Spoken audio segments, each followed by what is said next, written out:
Hola, buenas tardes amigos de Magic Dreams Barcelona.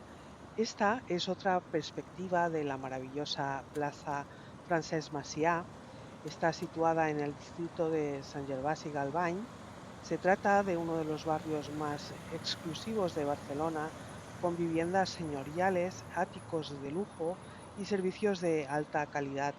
La arquitectura combina edificios modernistas con fincas regias, creando un entorno distinguido y acogedor.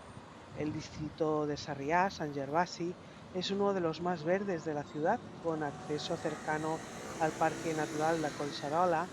Desde la Plaza Francesc Macià se puede iniciar un paseo por la Avinguda de Pau Casals, continuar por Alturo Park, que es un jardín íntimo y elegante, y seguir hacia los senderos de la zona alta, donde el silencio y el aire puro invitan a la contemplación.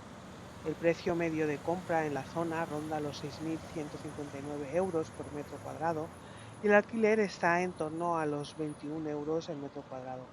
Esta inversión se traduce en calidad de vida, seguridad y acceso a servicios exclusivos.